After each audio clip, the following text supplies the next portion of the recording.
Queridos irmãos e irmãs, celebramos o 11º domingo do tempo comum. A passagem proclamada neste domingo é do Evangelho de Marcos, capítulo 4, versículos de 26 a 35. Jesus dizia-lhes: o reino de Deus é como alguém que lança a semente sobre a terra. Quer esteja dormindo ou acordado de dia ou de noite, a semente germina e cresce sem que ele saiba como. Por si mesma a terra produz o fruto, primeiro a planta, depois a espiga e por último o grão que enche a espiga. Mas quando o fruto está maduro, ele mete logo a foice, porque o tempo da colheita chegou. Jesus dizia-lhe: com que ainda podemos comparar o reino de Deus? Com que parábola podemos apresentá-lo? É como um grão de mostarda que, ao ser semeado na terra, é a menor de todas as sementes sobre a terra. Mas depois de semeado, cresce e torna-se maior que as demais hortaliças. Estende ramos tão grandes que os pássaros dos céus podem abrigar-se à sua sombra. E com muitas parábolas como essas dirigia-lhes a palavra de acordo com o que podiam compreender. Nada lhes falava sem usar parábolas, mas quando estava a sós com os discípulos, explicava-lhes tudo. Palavra da salvação, glória a vós, Senhor. A palavra é como uma semente que gera segundo a sua espécie.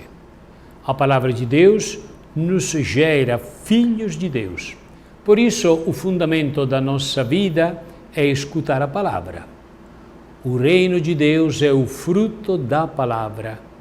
Jesus mesmo, que tem as características da semente. O grão de mostarda é a menor de todas as sementes, mas quando semeada, cresce e se torna maior do que todas as plantas da horta e faz galhos tão grandes que os pássaros do céu podem fazer ninhos na sua sombra.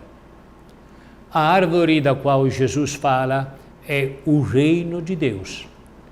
Se ouvirmos os comentários de tantos jornais, poderíamos dizer que hoje esta árvore está habitada por corvos, víboras, toupeiras, chacais, abutres. Parece que a igreja tornou-se um zoológico. Mas esquecemos que Deus escolhe as realidades mais humildes para fazer desígnios de grandeza. Não podemos julgar de acordo com critérios e métodos humanos, não. Nós, com nossa impaciência, gostaríamos ver os resultados imediatamente. Deus, por outro lado, com sua paciência, está trabalhando em silêncio. Num de seus momentos de fúria e delírio de onipotência, dizem que Napoleão ameaçou destruir o papado e a igreja inteira. E o cardeal Consalvi, sem deixar-se impressionar e amedrontar, comentou: Vossa Majestade nunca conseguirá isso. Como Vossa Majestade sozinho, em poucos anos, pretende destruir a igreja, se nós, padres, com nossos erros e nossas fraquezas, nunca conseguimos em 18 séculos? Continuamos a ter paciência e confiança na obra de Deus. Não deixemos-nos tomar pelo medo e pelo desânimo, mesmo que os escândalos parecem destruir tudo. Lembrem as palavras de Jesus: é inevitável que aconteçam escândalos. Há uma frase-chave na passagem do Evangelho deste domingo: como ele mesmo não sabe, quer dizer, o homem não entende nada do agir de Deus. Não entendemos como de tantos sofrimentos e de tantos males Deus consiga tirar o bem. Nunca entenderemos como a igreja que nós somos continua a sobreviver a tantas maldades. Mas está exatamente aqui o amor de Deus. Se por amor Deus se tornou fraco, esse amor também é o que há de mais forte. São Paulo diz, quando estou fraco, então é que sou mais forte. De modo que parece que este poder extraordinário vem de Deus e não de nós. O amor é o que torna possível o impossível. Mas o amor sempre permanecerá incompreensível. A ciência, por sua vez, lida apenas com o possível. Mas quando se trata do amor de Deus, devemos concluir que nunca conseguiremos entender plenamente. Então vamos ficar unidos a esta igreja que é santa, mas feita de pecadores. Amamos e aceitamos esta igreja assim como é, não como gostaríamos que fosse.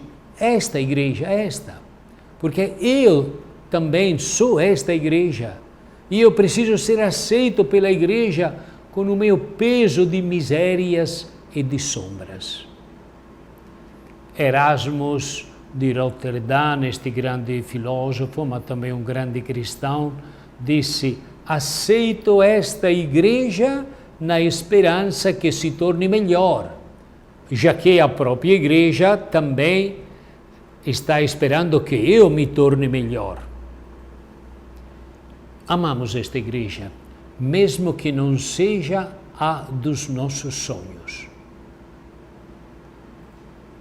Senhor Jesus, acostumados ao estilo dos poderosos deste mundo, que fazem soar as trombetas e acender todos os holofotes, sobem nos palcos e organizam os cenários para destacar sua presença, acabamos acreditando que Deus também age da mesma maneira.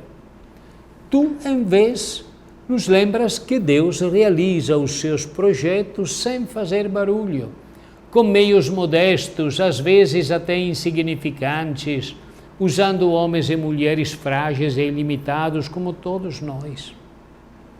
De fato, o que importa é o resultado, que sempre é decisivamente surpreendente.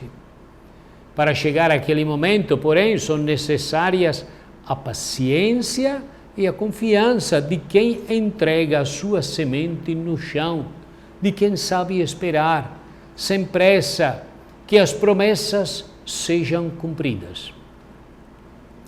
Mas não é fácil, tu, Jesus, o sabes, trilhar esses caminhos pouco batidos. Atraem muito mais os resultados imediatos, as grandes e impressionantes aglomerações, as conversões instantâneas de uma multidão, tudo o que traz consigo as conotações da eficácia e da força e se impõe à opinião pública. Ajuda-me então, Jesus, a superar a sedução do consenso e da popularidade. Não é disso que o teu projeto de amor precisa. Então, Senhor, ajuda-me a acolher a tua palavra e viver de acordo com os teus critérios. Meus irmãos e minhas irmãs, precisamos rever os nossos critérios de atuação e a nossa forma de olhar o mundo e os nossos irmãos. Deus serve-se de algo que é pequeno e insignificante aos olhos do mundo para concretizar os seus projetos de salvação em favor dos homens. Nos fatos aparentemente irrelevantes, na simplicidade e na normalidade de cada dia, na insignificância dos meios, esconde-se a força irresistível de Deus que age na história e oferece aos homens caminhos de vida plena. Então, viver a esperança, a confiança e a paciência. Tenha um domingo abençoado. Em nome do Pai, e do Filho, e do Espírito Santo. Amém.